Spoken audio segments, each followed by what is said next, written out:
नमस्कार बंधुगण मोर जड़े दर्शक बंधु नागकेशर गछ उपर एक भिडियो करने को अनुरोध करथिले। तेणु आज ये भिडियो रे आमे नागकेशर गछ विषय जानिबा। एही गछटी गोटे मध्यम उच्चतार चिरहरित गछ।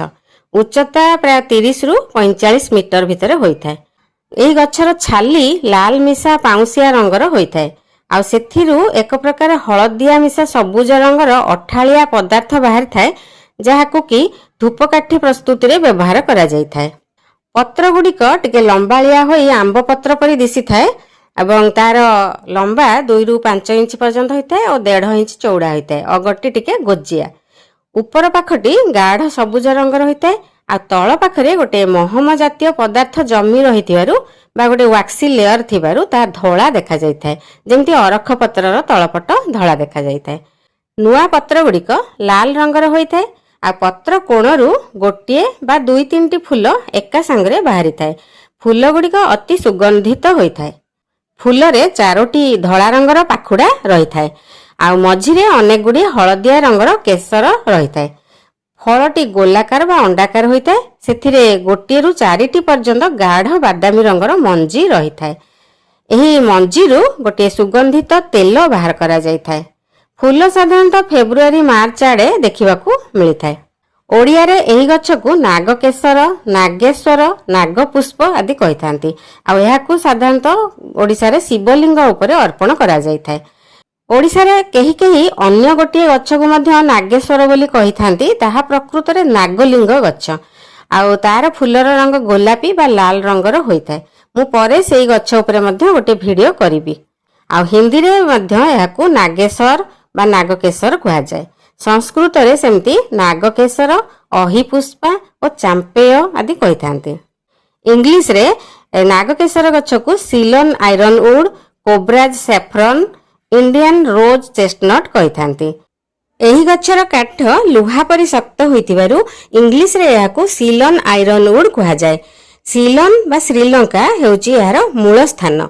इंग्रेज माने श्रीलंका को सिलोन उच्चारण करुथिले। आउ एही काठ अत्यंत शक्त होइतिबारु घरर आसबाब पत्र प्रस्तुति रे व्यवहार करा जाय थाए। एहार बोटानिकल ना हला मेसुआ फेरिया आ फैमिली कैलोफाइलासी। एही नागकेशर गछर मूल स्थान जदियो श्रीलंका, किंतु एही गछ को भारत समेत थाईलैंड, इंडोनेशिया आदि दक्षिण पूर्व एशियार देश गुड़िकरे मध्य देखिबाकू मिलिथाए। आयुर्वेद रे एही गछर छाली, पत्र, कढ़, फूल, केसर, मंजी और मंजीरु प्रस्तुत तैल को औषध रूपे व्यवहार करा जायथाए। आ एहार मुख्यतः फूल को ही बेसी परिमाण रे औषध रे व्यवहार करा जाउछि। एहार फूलर स्वाद तिक्त कषाय होइथाए। आ एहा उष्णबीर्य आ कफ आ पित्त दोष दूर करिथाए।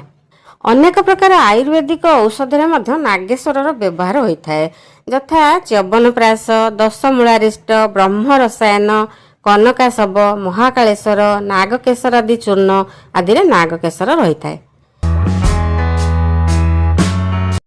आयुर्वेद रे एहाकू अर्श, चर्मरोग, प्रदर, आंठुगंठी बात, मस्तिष्क दुर्बलता, अत्यधिक तृषा निवारण, अजीर्ण, वायुदोष आदि अनेक रोग पई व्यवहार करिथांती। आमे एठारे नागकेशरर किछि साधारण औषधीय प्रयोग विषय आलोचना करिबा, जहाकि विभिन्न आयुर्वेद पुस्तकरू संग्रहित होइछि। किंतु आपण डाक्तरक सहित परामर्श करी औषध खांतु। रक्तार्श, अर्शबळीरू रक्त बाहरुथिले ताकू रक्तार्श कुहा जाय। नागकेशर फूलर जो हलदिया रंगर केसर रही ताकू चीनी और लहुणी सांगरे मिसाई दिन को 2 थर करी सेवन कले अर्शरू रक्तस्राव बंद हुए। केसर 2 रु 3 ग्राम नेबे। केसर को घीरे भल भाव दली पेस्ट परी करी अर्शबळी रे लेप देले मध्य रक्त बाहरिबा बंद होइताय। आंठू गंठी बात, नागकेशर मंजीरू बाहरुथिबा तेल को गंठी फुलिथिबा बा दरज होइथिबा स्थान रे मालिश कले दरज और व्यथा कम होइथाय।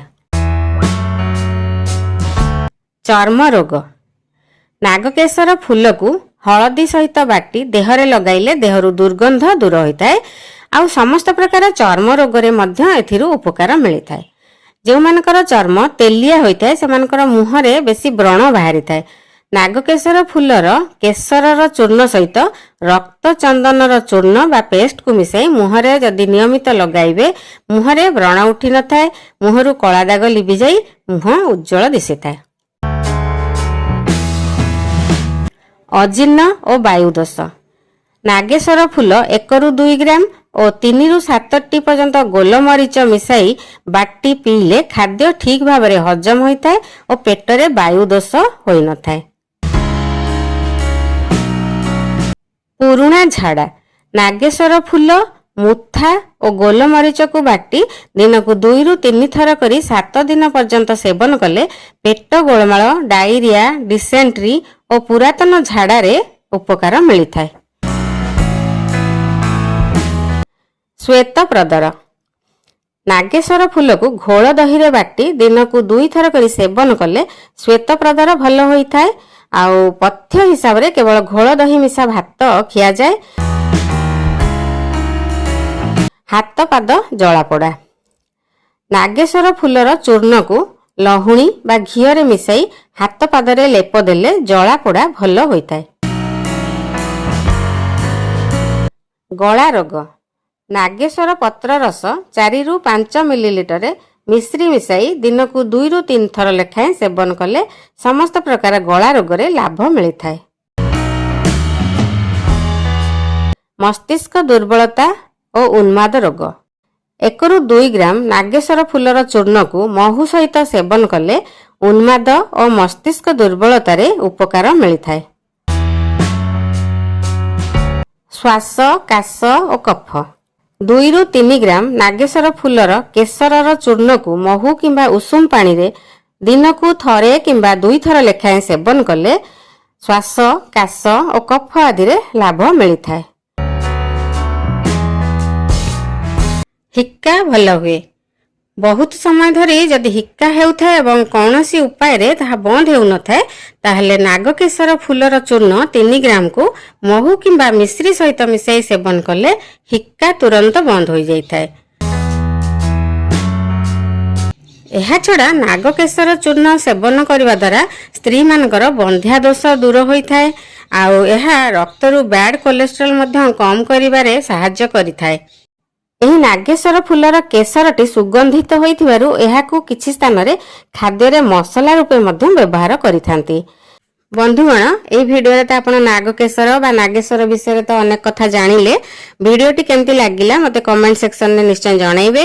ଭଲ ଲାଗିଥିଲେ ଲାଇକ୍ଟିଏ ନିଶ୍ଚୟ କରିବେ ଓ ବନ୍ଧୁମାନଙ୍କ ସହିତ ସେୟାର ମଧ୍ୟ କରିବେ। ଆଉ ସବସ୍କ୍ରାଇବ୍ ଯଦି କରିନାହାନ୍ତି ତାହେଲେ ଦୟାକରି ସବସ୍କ୍ରାଇବ୍ କରିଦିଅନ୍ତୁ ଏବଂ ବେଲ୍ ଆଇକନ୍ଟିକୁ ମଧ୍ୟ ତା ସହିତ ପ୍ରେସ୍ କରିଦିଅନ୍ତୁ। ତାହେଲେ ମୋର ଆଗାମୀ ଭିଡ଼ିଓର ନୋଟିଫିକେସନ୍ ଆପଣ ସଙ୍ଗେ ସଙ୍ଗେ ପାଇଯିବେ। ଧନ୍ୟବାଦ।